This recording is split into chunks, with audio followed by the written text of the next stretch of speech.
Para o Sr. António Costa parece que vale tudo. Incluindo agora este silêncio. Mas porquê que acha que há este silêncio? Essa é uma pergunta que ele terá que responder. Não pode refugiar-se no silêncio como se tem refugiado. Porque das duas, António Costa tem a obrigação de saber se Sócrates é culpado ou inocente. E se não sabe, então andou muito distraído. Porque ele foi do governo dele, trabalhou com ele, é um produto dele, tem uma cumplicidade política ilimitada. Percebe? Das duas uma, ou sabe que ele é culpado e está com o seu silêncio a conestar e a proteger um colega corrupto, ou sabe que ele é inocente e então é pior. Estar calado ainda é pior. Porque isso não se faz. Isso não se faz. E custa o que custar. E não há benefício político, e não há carreira política que possa justificar estas atitudes. Não possa justificar. Isto é mais do que traição. Percebe? Isto é oportunismo e é uma mistura de oportunismo e cobardia que é muito vulgar na política portuguesa. O senhor compreende esta prisão preventiva? Não, porque ninguém me explicou. Eu lembro-me que o seu discurso era algo simpático para José Sócrates sempre que falávamos aqui, e na sua qualidade de primeiro-ministro. Perturbou-o ou não? Perturbou-me, claro que perturbou. Não por essa pretensa simpatia, porque se calhar eu fui mais simpático para outras pessoas do que para José Sócrates. E se você quiser ver, uma coisa é abordarmos as questões numa perspectiva jurídica ou de justiça, outra numa perspectiva política. Você pode aquilatar digamos assim, da insustentabilidade dessa sua afirmação nos discursos que eu preferi. Eu não estou a fazer nenhum juízo de valor. Mas aí essa simpatia, você pode medir a simpatia, a minha simpatia pessoal por José Sócrates nos discursos que eu preferi como bastonário na abertura solene do ano judicial, em 2008, 2009, 2010 e 2011, em que ele era primeiro-ministro.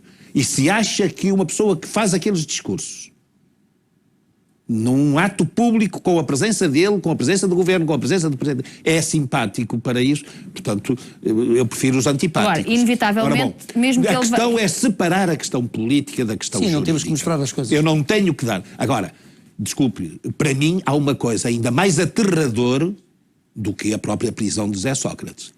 Que é? O silêncio do Partido Socialista e do seu líder.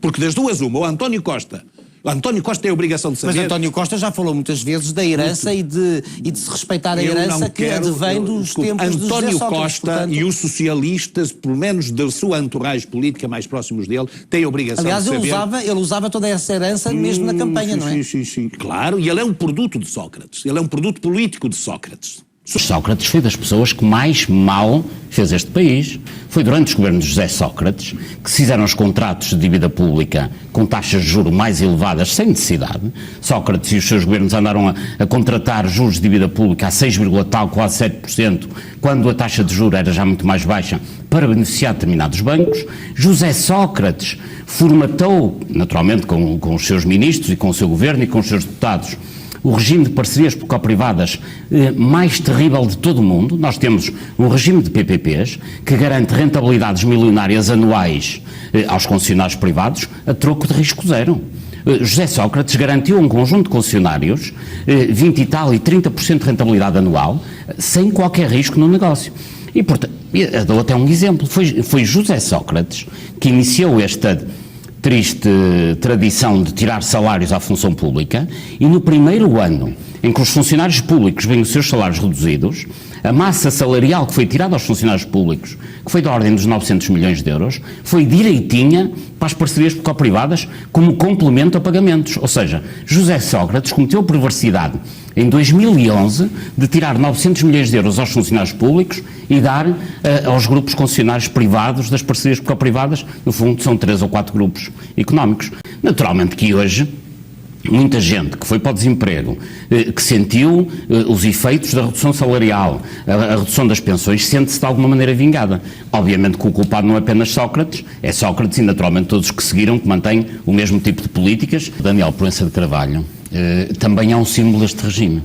Eu vi, aliás, bem recentemente, uma entrevista que ele deu a um canal televisivo, em que disse o seguinte, vejam só, o Proença de Carvalho, que quando tinha um caso e não confiava no juiz, retirava o caso para ir para outro juiz. Ou seja, o Dr. Proença de Carvalho está habituado na justiça em Portugal até escolher o próprio juiz que julga os processos em que ele está envolvido, enquanto advogado, naturalmente. Portanto, ele disse-o sem vergonha num canal de televisão há 15 dias, 3 semanas.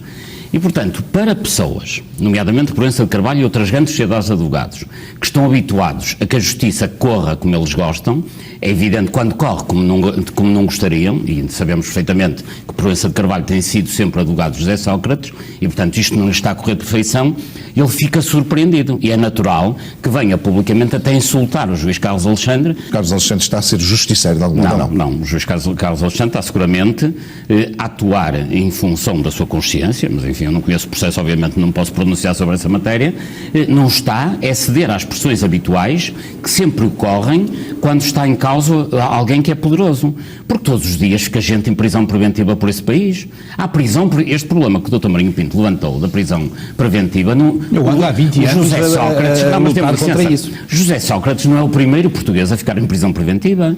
Cada vez que há um problema qualquer num bairro social e há duas pessoas que andam, que se envolvem em pancandaria ou assim, eventualmente um fica em prisão preventiva e espera pelo julgamento 8 meses na cadeia. Eu nunca vi ninguém preocupado com isso. É evidente quando é José Sócrates. É verdade, na verdade se diga.